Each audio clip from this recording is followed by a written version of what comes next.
ইতিহাসের খোঁজে ইতিহাস ঘাঁটতে ঘাঁটতে বিভিন্ন জায়গায় অলিতে গলিতে দেওয়ালে রাস্তায় পথে ঘাটে কত জায়গায় চলে গেছি,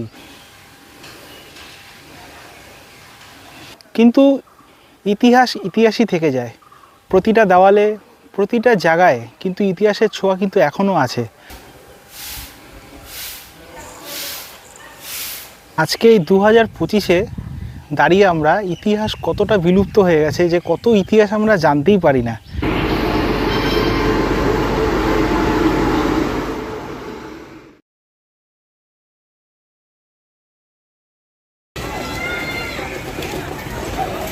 ভিডিওর ইন্ট্রো দেখে আশা করে বুঝেই গেছো যে আজকে আমি কোথায় যেতে চলেছি। একদিনের সফরে যাচ্ছি আমের শহর মানে মালদায়। মালদায় বেশ কিছু জায়গা তোমাদেরকে ঘুরে দেখাবো। আর এই মুহূর্তে চলে এসেছি শিয়ালদা স্টেশনে। আমার ট্রেন হচ্ছে 13153, যেটা দাঁড়িয়ে আছে 14 নম্বর প্ল্যাটফর্মে। গৌড় এক্সপ্রেস ছাড়বে হচ্ছে কিন্তু 10টা 5-এ। ট্রেনটা আগে ছাড়তো 10টা 15-এ, এটা ছাড়ছে এখন 10টা 5-এ। আর দার্জিলিং মেল ছাড়ছে হচ্ছে 10টা 15-এ। জিনিসটা কিন্তু তোমরা কিন্তু একদমই মিস করবে না। ইতিমধ্যেই 14 নম্বর প্ল্যাটফর্মে আমার ট্রেন দিয়ে দিয়েছে। চলো একেবারে প্ল্যাটফর্মে গিয়ে তোমাদেরকে ট্রেনটা দেখাচ্ছি। আরেকটা কথা বলে রাখি, এই ট্রেনটা কিন্তু ডিসেম্বরের শেষে কিন্তু নতুন এলএইচবি করেছে, যেটা আগে আইসিএফ র্যাক ছিল। চলো স্টেশনে ঢুকি, তোমাদের সাথে আবার কথা হচ্ছে। ঘড়ির কাটার সময় এই মুহূর্তে 9:32। চলে এসেছি শিয়ালদা স্টেশনের 14 নম্বর প্ল্যাটফর্মে। আর আমার সামনে দাঁড়িয়ে আছে একদম ঝকঝকে গৌড় এক্সপ্রেস। আর আমার কামরা হচ্ছে কিন্তু 3rd এসি। অফিস থেকে এসেছি, বুঝতেই পারছো প্রচুর তাড়াহুড়োর মধ্যে আছি। কামরায় গিয়ে তোমাদের সাথে দেখা হচ্ছে। আর এই দেখো একদম ঝকঝক গৌড় এক্সপ্রেস। আর এগুলো হচ্ছে সব 2nd এসি। এই ট্রেন নিয়ে টুকটাক ইনফরমেশন তোমাদেরকে আমি এই ভিডিওতে দিয়ে দেবো। ট্রেনের জার্নি খুব স্বল্প থাকবে। চলে এসেছি এখন B1 কামরায়, চলো উঠে পড়ি। B1 কামরায় উঠে গেছি। আমার সিট হচ্ছে এদিকে লোয়ার দুটো আছে। ট্রেনটা কিন্তু বেশ ভালো। ট্রেন নিয়ে সেরকম কিছু দেখানোর নেই। রাত্রিবেলা এমনি লাইট ফাইট অফ হয়ে যায়। আমিও কিছুক্ষণ পরে ট্রেন ছাড়ার পরে ওই ব্যান্ডেল ক্রস করবে, তারপর রাত্রিবেলা ডিনার করে শুয়ে পড়বো। একেবারে কালকে সকালে উঠবো, যখন ট্রেন আমাদের মালদা স্টেশনে পৌঁছাবে তারপর থেকে সমস্ত আমাদের জার্নি শুরু হবে, এবং তার মাঝখানে ট্রেন সম্বন্ধে তোমাদেরকে সব কিছু আপডেট দিয়ে দেবো। চলো ট্রেন ছাড়ুক, তারপর তোমাদের সাথে আবার দেখা হচ্ছে। ঘড়ির কাটায় একদম 10টা 5, আর ট্রেন আমাদের ছাড়লো নির্ধারিত সময় 14 নম্বর প্ল্যাটফর্ম থেকে।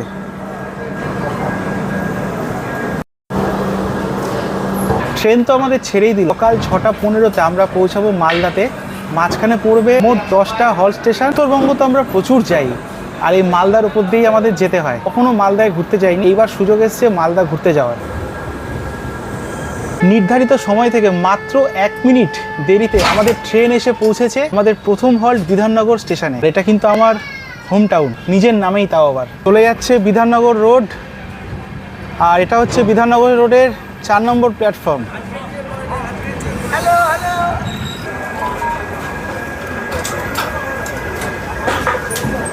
থার্ড এসির কামরা নিয়ে বিশেষ কিছু বলার নেই, সবই ঠিকঠাক আছে। থার্ড এসিতে আমাদের কিন্তু দিয়ে দিয়েছে বালিশ, চাদর আর একটা ছোট এরকম গায়ে দেওয়ার মতো। আর ওভারঅল কিন্তু কোচ কিন্তু বেশ পরিষ্কার পরিচ্ছন্ন, বেশ সুন্দর।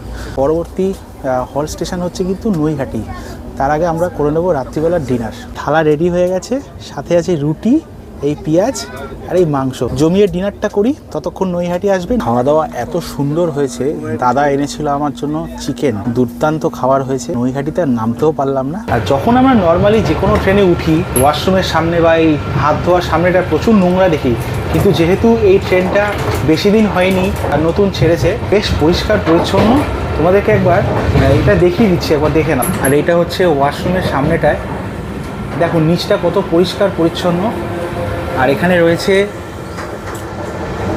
বেসিন, আর এখানে আবার হ্যান্ড ওয়াশ দিয়েছে, সচরাচর দেখা যায় না। এটা হচ্ছে ওয়েস্টার্ন স্টাইলের ওয়াশরুম, মোটামুটি পরিষ্কারই আছে, সব রকমই ব্যবস্থা আছে। এইটা হচ্ছে কমন ওয়াশরুম, মানে নর্মাল।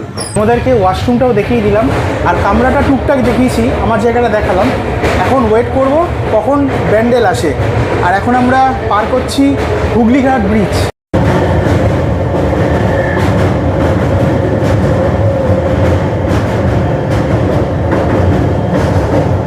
বৃষ্টি হয়েছে নাকি?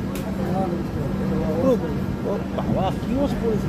ঘড়িতে সময় এই মুহূর্তে 11টা 23 আর আমাদের ট্রেন এসে পৌঁছেছে ব্যান্ডেল জাংশনে। এখানে আমাদের ট্রেনের হল্ট আছে মাত্র 5 মিনিট। ট্রেন কিন্তু নির্ধারিত সময় থেকে প্রায় 7 মিনিট আগে এসে দাঁড়িয়েছে। ব্যান্ডেল অবধি এই যাত্রাটা কভার করছি, তারপরে শুয়ে পড়বো। কত সারাদিন পুরো টায়ার্ড একদম।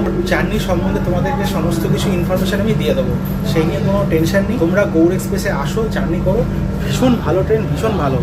আমার তো খুব ভালো লাগছে এখন অবধি জার্নি করে। দেখা হচ্ছে কালকে সকালবেলা মালদা পৌঁছে। ততক্ষণের জন্য গুড নাইট।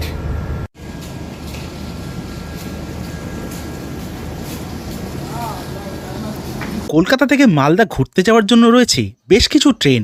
যেহেতু ভিডিওটা একদিনে মালদা ঘোরার, তাই রাতে শিয়ালদাহ থেকে গৌড় এক্সপ্রেস কিংবা সকালে হাওড়া থেকে বন্দে ভারত এক্সপ্রেসে গিয়েও মালদার সব জায়গা ঘুরে আসতে পারো।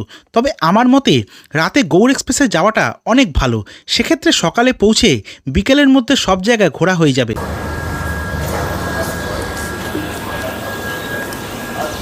সময় ঘড়ি কাটায় এখন সকাল 6টা 5। আমাদের ট্রেন নির্ধারিত সময় থেকে প্রায় 10 মিনিট আগে মালদা স্টেশনের 1 নম্বর প্ল্যাটফর্মে ঢুকেছে। এখানে আমরা বেশ কিছুক্ষণ থাকবো। এখানে ওয়েটিং লাউঞ্জ আছে, লাউঞ্জে মোটামুটি 2 ঘন্টা মতো থাকবো। স্টেশন থেকে আমরা বাইরে বেরিয়ে এসেছি। এখানের একটা সিস্টেম তোমাদেরকে বলে দিই। প্রত্যেকবার কি করি, কোনো জায়গায় গিয়ে সেখানে রিটায়ারিং রুম নিয়ে নিই। যেহেতু ট্রেনটা ঢুকেছে প্রায় 6টার সময়, তো ভাবলাম যে লাউঞ্জে কিছুক্ষণ বিশ্রাম নিয়ে একটু ফ্রেশ হয়ে তারপর আমরা বেরিয়ে যাব। কিন্তু এখানে লাউঞ্জের সিস্টেমটা সম্পূর্ণ আলাদা। লাউঞ্জের সিস্টেম হচ্ছে যারা কোনো জায়গায় যাবে তারাই একমাত্র লাউঞ্জ অ্যাক্সেস করতে পারবে, নচেত যারা আসবে কোনো জায়গা থেকে তারা এখানে লাউঞ্জ ব্যবহার করতে পারবে না। তাদের জন্য ওই ওয়েটিং হলই প্রযোজ্য। কিন্তু কিছু করার নেই, যেহেতু আমরা ট্রেন জার্নি করে এসেছি, একটু ফ্রেশ হতে হবে। সেই কারণে আমরা এখন একটা হোটেলের ব্যাপারে দেখছি, যদি একটু হোটেল পাওয়া যায় কিছুক্ষণের জন্য, তো আমরা ফ্রেশ হয়ে সকালবেলা বেরিয়ে যেতে পারবো। একটা কথা বলে রাখি, তোমরা যখন আসবে অনলাইনে রিটার্নিং বুক করে আসতে পারো, না হলে কোনো হোটেল দেখে তোমরা আসতে পারো। আমরা এখন কোনোভাবে একটা থাকবো, থেকে তারপরে নর্মাল সাইট সিন তো স্টার্ট করবোই। বাইরেটা দেখছি এখন সাজানো হচ্ছে, বেশ সুন্দর লাগছে। কিন্তু তোমাদের একবার স্টেশনটা দেখিয়ে দিই। দেখো, এটাই হচ্ছে মালদা টাউন স্টেশন। বাইরেটা এখনও সাজানো হচ্ছে ঠিকঠাক করে, পুরোপুরিভাবে এখনও তৈরি হয়নি। স্টেশন খুবই ভালো, কিন্তু সিস্টেমটা একটু আলাদা। অ্যাকচুয়ালি আমাদের উচিত ছিল ট্রেনেই আমাদের ফ্রেশ হয়ে নেওয়া। যাক, কিছু করার নেই। দেখি অন্যত্র কোনো ব্যবস্থা, তারপরে ওখানে আমরা ফ্রেশ হব। তারপরে আমরা 8:30 থেকে 9টার দিকে আমরা সাইট সিনের জন্য বেরিয়ে পড়বো। ঘড়িতে এখন সময় হয়ে গেছে ওই 6:30 থেকে 2.5 ঘন্টা পরে আমরা সাইট সিনে বেরোবো। চলো, যখন বেরোবো সাইট সিনে তখনই তোমাদের সাথে দেখা হচ্ছে। আর মাঝখানে আমরা কোথায় থাকবো সেটাও তোমাদেরকে আপডেট দিয়ে দেবো একবার। কঙ্কন, ঠান্ডা কীরকম?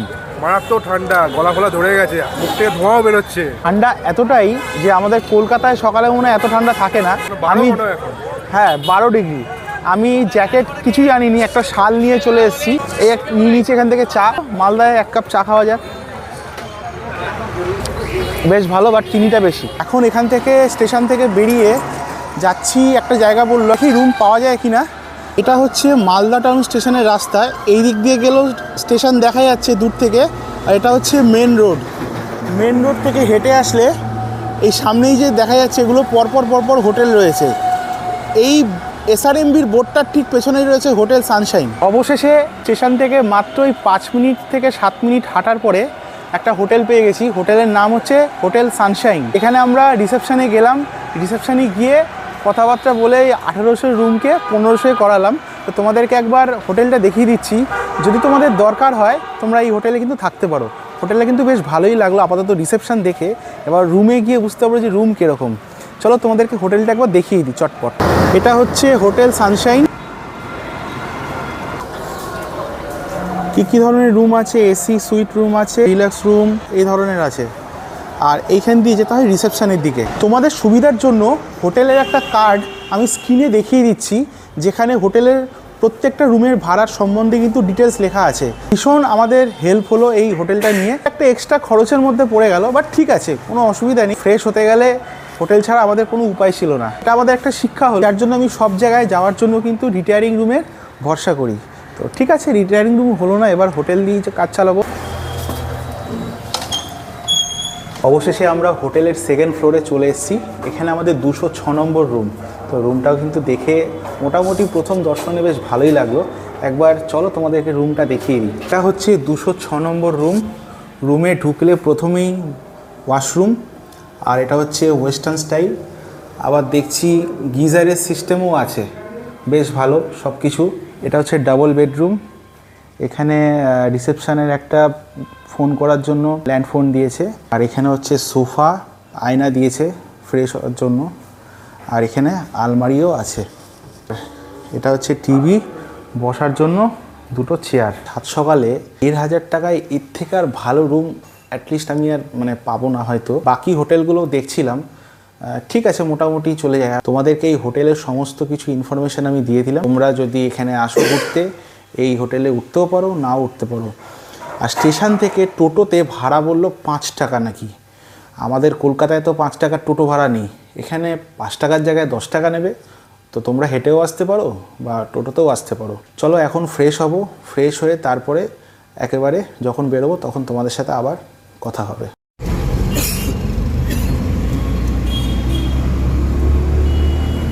ঘড়িতে এই মুহূর্তে সময় হয়ে গেছে সকাল 8:30। হোটেল থেকে বেরিয়ে কিছু দূর চলে এসেছি। এই জায়গাটার নাম হচ্ছে আমবাজার। তো এখানে আমরা করব সকালের breakfast, Payel and Koel sweets. Breakfast করে আমরা বেরিয়ে পড়বো আমাদের প্রথম দর্শনীয় স্থান গৌড়ের উদ্দেশ্যে। গৌড়ে আমাদের প্রচুর দর্শনীয় স্থান আছে, যেহেতু আমরা এখানে একটা হিস্টোরিক্যাল প্লেসে এসেছি। সমস্ত কিছু ইতিহাস ক্যামেরার মাধ্যমে বলা সম্ভব নয়, আমি যতটা পারি সম্ভব বলবো এবং বাকিটা ভয়েস ওভারের মাধ্যমে তুলে ধরবো।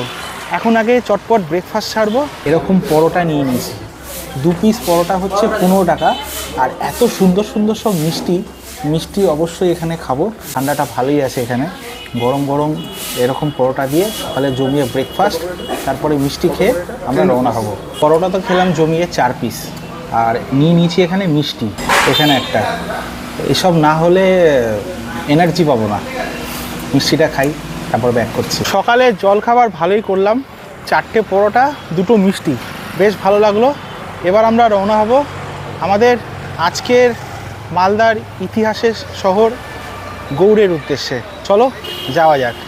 আর মালদা সম্পর্কে বেশ কিছু ইনফরমেশান এবার থাকবে। মালদা হলো পশ্চিমবঙ্গ রাজ্যের অন্যতম জেলাগুলির মধ্যে অন্যতম, যার নামকরণ হয় এখানকার আদি বাসিন্দা মলদ কৌমগোষ্ঠীর নাম থেকে। আবার কারোর মতে ফার্সি ভাষায় মালের অর্থ ধনসম্পদ ও বাংলা দহ শব্দন্বয়ের সমন্বয়ে এই জেলার নামটি উৎপত্তি। গোটা ভারতবর্ষে মালদা বিখ্যাত আমের জন্য, কিন্তু মালদায় রয়েছে বেশ কিছু প্রাচীন ইতিহাসের স্থাপত্য। পাল বংশ, সেন বংশ, মৌর্য সাম্রাজ্যের রাজত্ব ছাড়াও রয়েছে দিল্লির সুলতানি সম্রাটদের শাসনকাল। তারই কিছু ঐতিহাসিক স্থাপত্য তুলে ধরব আজকের ভিডিওতে। প্রথমেই আমরা যাব গৌড়ে, যেখানে রয়েছে বেশ কিছু স্থাপত্য। এখন চলে এসেছি রামকেলিতে। রামকেলিতে রয়েছে মদনমোহনজিউ টেম্পল, আর এখানে রয়েছে শ্রী চৈতন্য মহাপ্রভুর একটা পদচিহ্ন। এখানকার ব্যাপারে জেনে নেওয়া যাক। মালদহ জেলার মধ্যযুগীয় ধ্বংসপ্রাপ্ত শহর গৌড়ের রামকেলি গ্রামে অবস্থিত এখানকার একমাত্র বৈষ্ণব মন্দির মদনমোহনজিউ মন্দির, যেখানে কৃষ্ণ ভগবানকে মদনমোহন রূপে পুজো করা হয়। মন্দিরের প্রবেশপথেই রয়েছে শ্রীচৈতন্য মহাপ্রভুর সুন্দর মূর্তি এবং তার পদচিহ্ন। গ্রামের উত্তর দিকে দাঁড়িয়ে থাকা এই মন্দিরটি 1508 খ্রিস্টাব্দে রূপ গোস্বামী ও সনাতন গোস্বামী প্রতিষ্ঠা করেন। মহাপ্রভু শ্রীচৈতন্যদেব 1515 খ্রিস্টাব্দের 15ই জুন জ্যৈষ্ঠ সংক্রান্তিতে বৃন্দাবন যাত্রাকালে রূপ ও সনাতন গোস্বামীর সঙ্গে সাক্ষাৎ করেছিলেন। মন্দিরের সামনে রয়েছে বিশাল বড় দালান এবং মূল মন্দিরের ভেতরে মদনমোহনজিউ ছাড়াও পূজিত হন জগন্নাথ, বলরাম সহ নানান দেবদেবতা। যে কোনো জায়গায় ঘুরতে গিয়ে না ভগবানের দর্শন দিয়ে শুরু করলে সেই যাত্রা অবশ্যই ভালো হয়, এটা আমি আগেও প্রমাণ পেয়েছি। সেরকমই আমাদের মালদা ভ্রমণ শুরু করলাম মহাপ্রভুজির এবং রাধাকৃষ্ণের দর্শন করে। চলো এবারে এগোনো যাক। ইতিহাসের খোঁজে, ইতিহাস ঘাঁটতে ঘাঁটতে বিভিন্ন জায়গায়, অলিতে গলিতে, দেওয়ালে, রাস্তায়, পথে ঘাটে কত জায়গায় চলে গেছি। মুর্শিদাবাদ দেখিয়েছি, আজকে চলে এসেছি মালদা। মালদায় রামকেলি মন্দির দেখে এখন চলে এসেছি গৌড়, যার জন্য বিখ্যাত সেই ইতিহাস, সেই সম্রাটদের তখন যারা বসবাস করতেন সেই সময় ওনারা অনেক কিছু করে গেছে এখানে, বিভিন্ন মসজিদ। তারই একটায় চলে এসেছি, বারোদুয়ারি মসজিদ। ভেতরটা ঘুরে দেখা যাক এবং এর ইতিহাস সম্বন্ধে জেনে নেওয়া যাক। গৌড়ের সবচেয়ে বড় মসজিদ হলো বারোদুয়ারি অথবা বড় সোনা মসজিদ। সুলতান আলাউদ্দিন শাহ এর নির্মাণ কাজ শুরু করলেও কাজটি তিনি সম্পূর্ণ করতে পারেননি। আনুমানিক 1526 খ্রিস্টাব্দে তার পুত্র সুলতান নাসিরউদ্দিন নুসরাত শাহ এই নির্মাণ কাজটি পুরো করেন।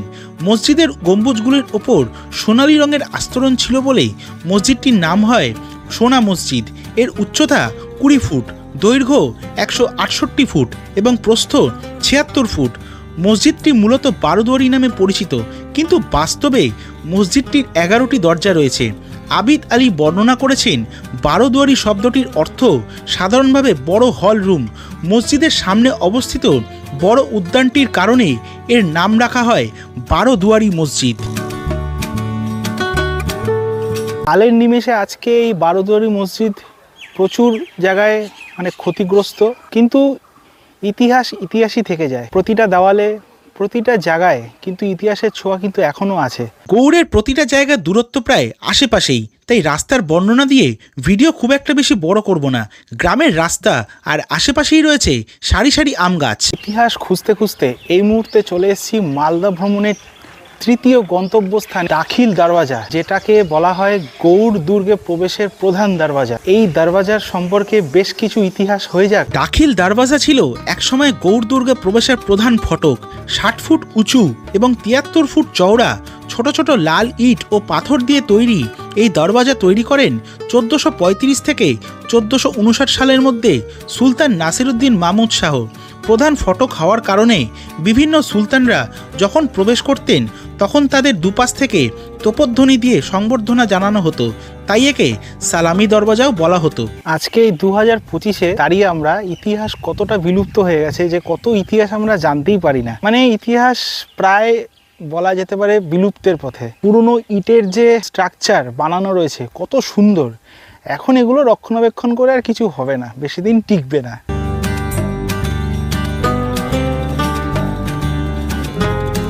দাখিল দরওয়াজা ঘুরে আমরা এখন চলে এসেছি ফিরোজ মিনার, যেটা একটা 5 তলা বিশিষ্ট বাড়ির সমান, কিন্তু এটার উচ্চতা হচ্ছে 84 ফুট এবং পরিধি হচ্ছে 62 ফুট।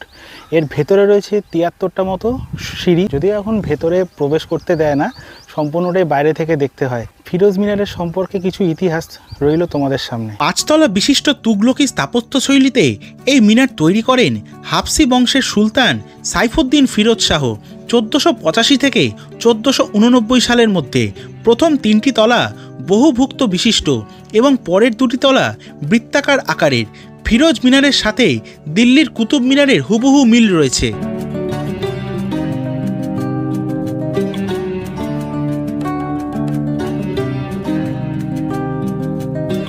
ফিরোজ মিনার দেখে আমরা চলে এসেছি এখন কদম রসুল মসজিদ।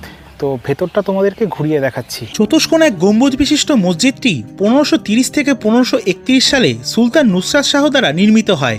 মসজিদের ভেতরেই রয়েছে ঔরঙ্গজেবের জেনারেল দিলবার খানের পুত্র ফতে খানের সমাধি। কদম রসুল মসজিদে রয়েছে হজরত মুহাম্মদের পদচিহ্ন, যেটা সুদূর আরব থেকে পীর শাহ জালাল ইয়েমেনি এনেছিলেন পান্ডুয়ার বড় দরগায়। সেখান থেকে সুলতান আলাউদ্দিন হোসেন শাহ এটিকে নিয়ে আসেন গৌড় দুর্গে। একটি কোষ্ঠী পাথরের বেদির ওপর পদচিহ্নটি স্থাপন করে তার উপর কদম রসুল সৌধ নির্মাণ করেছে। কদম রসুল মসজিদই সেই জায়গা যেখানে রয়েছে হজরত মুহাম্মদের ডান পায়ের পদচিহ্ন। তো ভেতরে ভিডিওগ্রাফি, ফটোগ্রাফি কোনোটাই অ্যালাউ নেই, তো তোমরা গিয়ে দেখতে পারো। আমরাও ভেতরটা গিয়ে দেখলাম। মসজিদের ঠিক ডান পাশেই রয়েছে লুকোচুরি গেট। লুকোচুরি দরওয়াজা হরফে শাহী দরওয়াজা নামেও পরিচিত। 1655 খ্রিস্টাব্দে মোগল সম্রাট শাহজাহানের দ্বিতীয় ছেলে বাংলার সুবেদার শাহ সুজা গৌড় দুর্গে প্রবেশ করবার জন্য এই লুকোচুরি দরওয়াজাটি তৈরি করেছিলেন। উচ্চতা 65 ফুট ও চওড়া 42 ফুট। দুই দিকে প্রহরীদের ঘর, ওপরে নহবতখানাও রয়েছে। ইতিহাসের কোন পাতায় কি ইতিহাস লুকিয়ে আছে সেটা আমরা নিজেরাও জানি না। লুকোচুরি গেটের ঠিক পাশে এটা রয়েছে গুমতি দরওয়াজা। এটা হচ্ছে চিকা মসজিদ আর গুমতি দরওয়াজা। চলো ভেতরটা তোমাদেরকে ঘুরিয়ে দেখানো যাক। একটি গম্বুজ বিশিষ্ট এই স্থাপত্যটি 1450 খ্রিস্টাব্দে তৈরি হয়েছিল। মনে করা হয় পূর্বে এটি একটি সমাধিস্থল ছিল, তবে কথিত আছে যে সম্রাট হুসেন শাহ এটিকে কারাগার হিসাবে ব্যবহার করতেন এবং একসময় স্থাপত্যটির ভেতরের দেওয়ালে অনেক হিন্দু দেবদেবীর মূর্তি ছিল। পরবর্তীকালে এখানে চামচিকার উপদ্রব শুরু হলে এর নাম হয় চামকান মসজিদ বা চিকা মসজিদ। এতক্ষণ তোমাদেরকে এই চিকা মসজিদের ইতিহাস বলছিলাম।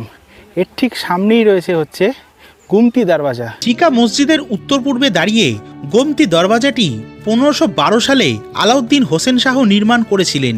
ইট এবং পোড়ামাটির তৈরি শিল্পকর্মে বোনা এক সময়ের উজ্জ্বল রং এখনও আংশিকভাবে দৃশ্যমান।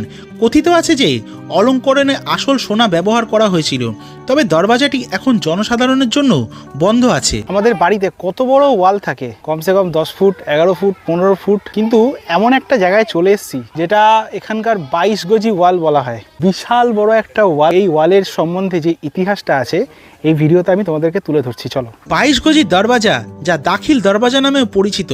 দুর্গের চারপাশে যে 42 ফুট উঁচু প্রাচীর ছিল তাকে 22 গজি প্রাচীর বলা হয়।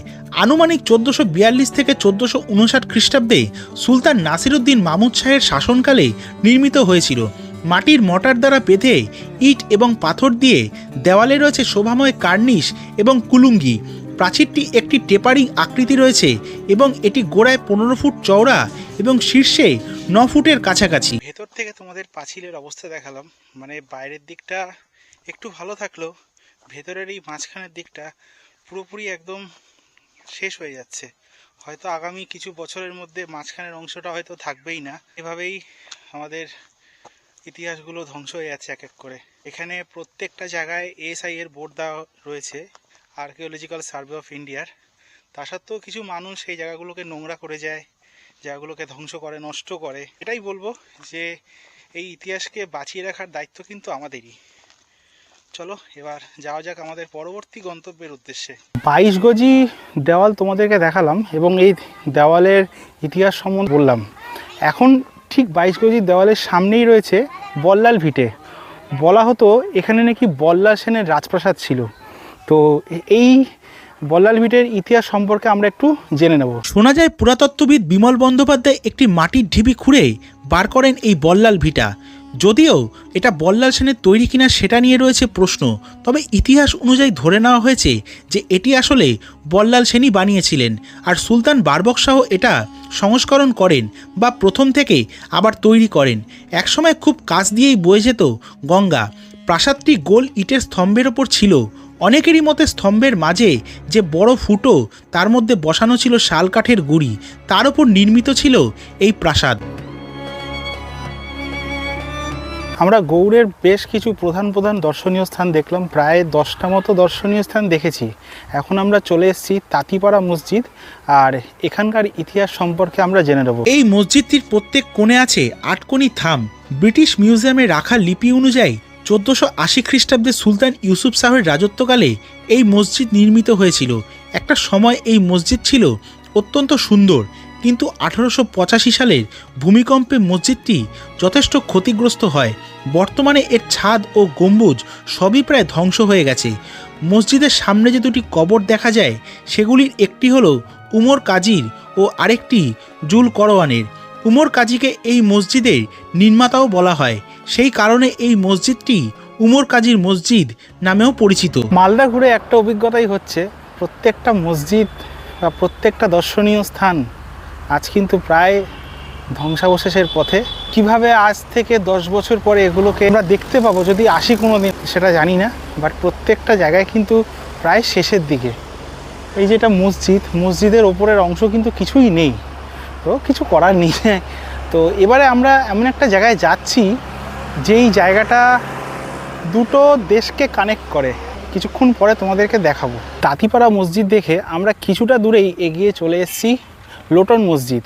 এই মসজিদটা আগে কিন্তু বেশ কালারিং ছিল, এখন সময়ের কালে সব কিছুই নষ্ট হয়ে যাচ্ছে। এখন অবধি এটা কিন্তু ভালো আছে, খুব একটা বেশি ধ্বংসের পথে যায়নি। এটা তোমাদেরকে একবার দেখিয়ে দিচ্ছি, দেখে নাও। এই মসজিদটি সুলতান ইউসুফ শাহের রাজত্বকালে 1475 খ্রিস্টাব্দে নির্মাণ করা হয়। শোনা যায় রাজনর্তকী লোটনবাই, যার অপর নাম মীরাবাই, এই মসজিদটি নির্মাণ করান। অত্যন্ত সুন্দর কারুকার্য বিশিষ্ট এই মসজিদটি প্রস্থে 60 ফুট এবং উচ্চতায় প্রায় 40 ফুট। এই মসজিদের ইটগুলোর মধ্যে এখনও সবুজ, নীল, পীত ও সাদা এই বিভিন্ন রঙের প্রভাব দেখলেই বোঝা যায় অতীতে এই মসজিদ কতটা সুন্দর ছিল। একটা ইম্পর্টেন্ট তোমাদের কথা বলে দিই, মালদাতে যতগুলো দর্শনীয় স্থান আছে সমস্ত কটাই কিন্তু হচ্ছে এএসআই সার্টিফাইড, মানে আর্কিওলজিক্যাল সার্ভে অফ ইন্ডিয়ার। এখানে প্রত্যেকটা জায়গায় লেখা আছে ব্লগিং ক্যামেরা বা ডিএসএলআর ক্যামেরা, এই সমস্ত জিনিসগুলো এখানে অনুমতি নেই। তারা তোমরা এখানে আসবে, ডিএসএলআর দিয়ে ছবি তোলার আগে কিন্তু পারমিশন নিয়ে করতে হয়। উইদাউট পারমিশন কিন্তু এখানে কিছু করা যায় না, সেটা তোমাদেরকে আমি বলে দিলাম। কোতোয়ালি দরবাজা চাঁপাইগঞ্জ জেলার একটি প্রাচীন নিদর্শন। কোতোয়ালি দরবাজাকে গৌড়ের সিংহদ্বার বলা হয়। প্রাচীন গৌড়ের উপনগরী হতে মূল রাজধানীতে অনুপ্রবেশের একটিমাত্র মূল ফটক ছিল এটি। নগর পুলিশের ফার্সি প্রতিশব্দ কোতোয়াল এর অনুকরণে নামকরণ করা হয়েছে। এখানে নগর পুলিশ গৌড়নগরীর দক্ষিণ দেওয়াল রক্ষা করার কাজে নিয়োজিত ছিলেন।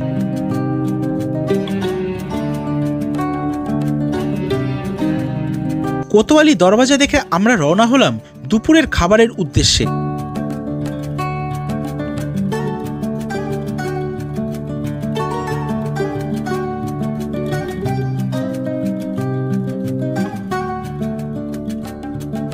দুপুরে এখন 3টে বাজতে যায়। প্রচুর খিদে পেয়ে গেছে, সারাদিনে এত ধুলো খেয়েছি মানে এটা সত্যি কথা, মানে এবার খেতে হবেই। তাই এখানে চলে এসছে এখন মালদার একটা ফেমাস হোটেল মৌসুমি হোটেল। এখানে নিয়ে নিচ্ছি একটা স্পেশাল মাটন বিরিয়ানি, যার দাম 290 টাকা। চটপট খাওয়া দাওয়া করি, এবার যাব হচ্ছে আমরা পান্ডুয়ার উদ্দেশ্যে। কিন্তু বিরিয়ানি ভালো, সামান্য স্পাইসি। ফুল প্লেট বিরিয়ানি দিয়ে এখন শেষ করলাম আমাদের দুপুরের লাঞ্চ, রওনা হলাম আদিনার উদ্দেশ্যে। আদিনা ঘুরতে এসে আমরা চলে এসেছি আদিনা মসজিদের সামনে, কিন্তু দুর্ভাগ্যবশত এখানে স্ট্রিক্টলি প্রহিবিটেড ভিডিওগ্রাফি ফটোগ্রাফি একদমই নিষেধ আছে। ফোন নিয়ে পর্যন্ত ভেতরে ঢোকা যাবে না, কিছু করার নেই। তাই যেটুকু ফুটেজ আমি বাইরে থেকে ক্যাপচার করলাম তোমাদের সামনে সেটাই দেখাচ্ছি এবং এর ইতিহাস সম্পর্কে টুকটাক তুলে ধরছি। চলো দেখে নাও। মালদহে অবস্থিত এই মসজিদ সিরিয়ার উমাইয়া মসজিদের আদলে তৈরি, যেটি ছিল তৎকালীন দক্ষিণ এশিয়ার বৃহত্তম মসজিদ। বেঙ্গল সালতানাতের সময় সিকান্দার শাহ কর্তৃক একটি রাজকীয় মসজিদ হিসাবে নির্মিত হয়। তিনি ছিলেন ইলিয়াস শাহী রাজবংশের সদস্য। মসজিদটি সাবেক রাজকীয় রাজধানী পান্ডুয়ায় অবস্থিত। এই মসজিদ উত্তর দক্ষিণে 524 ফুট লম্বা ও 322 ফুট চওড়া। এতে 260টি থাম ও 387টি গম্বুজ আছে। মসজিদের নকশা বাংলা, আরব, ফার্সি ও বাইজেন্টাইন স্থাপত্যে অন্তর্ভুক্ত। সূর্য প্রায় অস্তাচলে এই মুহূর্তে আমরা চলে এসেছি একলাখী সমাধিতে। বাইরে থেকেই তোমাদেরকে ভিডিওটা দেখিয়ে দিচ্ছি এবং এর ছোট্ট করে একটা ইতিহাস বলে দিচ্ছি। ভেতরে ক্যামেরা অ্যালাউ নেই, যে এই এরিয়াটুকু করা যাবে, এর ভেতরে করা যাবে না। আনুমানিক ইন্দো আর্সেনিক নকশার এই মসজিদ 1425 সালের দিকে তৈরি করেন রাজা গণেশ। এখানে রয়েছে 3টি সমাধি। রাজা গণেশের পুত্র জালালউদ্দিন, অন্য দুটি জালালউদ্দিনের স্ত্রী ও পুত্র শামসুদ্দিন আহমেদ শাহ। এই মসজিদ 1 লাখ টাকা দামের কারণে এর নাম হয় একলাখী মসজিদ। একলাখী সমাধি দেখে বেরিয়ে এলাম। ভেতরে ভিডিওগ্রাফি ফটোগ্রাফি অ্যালাউ নেই। এখানে অনেক কিছু ব্যাপার আছে, আমি ভিডিওর মাধ্যমে সব কিছু বলতে পারবো না। দেখো সত্যি কথা, আমরা ঘুরতেও আসি, দুটো ছবি ভিডিও করতে আসি তোমাদেরকে দেখাবো বলে। আমাদের পারপাসটা হচ্ছে ভিডিও করা এবং ছবি তোলা। সেটুকু যদি না করতে পারি তো মনে হয় কাজটা সাকসেসফুল হলো না। ফোন নিয়ে সব জায়গায় অ্যালাউ আছে, বাট ডিএসএলআর বা আমরা যারা ব্লগিং ক্যামেরা ইউজ করি সেগুলো অ্যালাউ নেই। তো এটুকুই বলবো, মালদা আসলে তোমরা গৌড়টা পুরো ঘুরে দেখো। পান্ডুয়াটা যদি ইচ্ছা হয় আসো। আদিনা মসজিদ আর একলাখী মসজিদ ছাড়া বিশেষ কিছু নেই। এবারে আমরা যাব হচ্ছে হোটেলের পথে। হোটেলে যাওয়ার সময় তোমাদেরকে গৌড় ঘোরার বা পান্ডুয়া ঘোরার সমস্ত খরচ বলে দেবো। এবারে জেনে নেওয়া যাক একদিনের মালদা ভ্রমণে কত খরচ হলো। ট্রেনের আসা যাওয়ার খরচ 1220 টাকা, হোটেল ভাড়া 500 টাকা, সব জায়গায় ঘুরে দেখতে খরচ হয়েছে 500 টাকা, খাওয়া দাওয়া খরচ 340 টাকা, সব মিলিয়ে খরচ হয়েছে 2560 টাকা। যদি শুধুমাত্র গৌড় ঘুরতে চাও পান্ডুয়া বাদ দিয়ে খরচ হবে মোট 1000 টাকা। শুধুমাত্র হোটেলের খরচটা আমার অতিরিক্ত লেগেছে। এতদিন শুনে এসেছি মালদায় আম বিখ্যাত, মানে মালদার আম বিশ্বের সব জায়গায় যায়, কিন্তু মালদা ঘুরতে এসে শুনতে পাচ্ছি যে মালদায় নাকি মিষ্টিও বিখ্যাত। মালদা ঘুরতে এসেছি, বেশ কয়েকজন আমাকে ফোন করেছে যে মালদা থেকে মিষ্টি নিয়ে আসতে। এর অটো দাদাকে বললাম মিষ্টি ভালো কোথায় পাওয়া যায়, দাদা নিয়ে এসছে আমাদেরকে শ্রেয়সী সুইটস। এখান থেকে আমরা খেলাম হচ্ছে এখানকার লোকাল দই, লোকাল দুটো মিষ্টি, খেতে কিন্তু বেশ ভালো, আর দামও মোটামুটি কিন্তু আমাদের কলকাতার থেকে কম, কিন্তু সাইজগুলো কিন্তু বড় বড়, তো বেশ ভালো। মালদা ঘুরতে আসলে তোমরা অবশ্যই এখানকার মিষ্টি ট্রাই করো, ভালো লাগবে। কিন্তু ঘড়িতে এই মুহূর্তে সন্ধ্যে 5:30, চলে এসেছি এখন হোটেলে। এখন হোটেলে বেশ কিছুক্ষণ বিশ্রাম নেব। আমাদের রাত্রিবেলা ফেরার ট্রেন হচ্ছে 9:25-এ।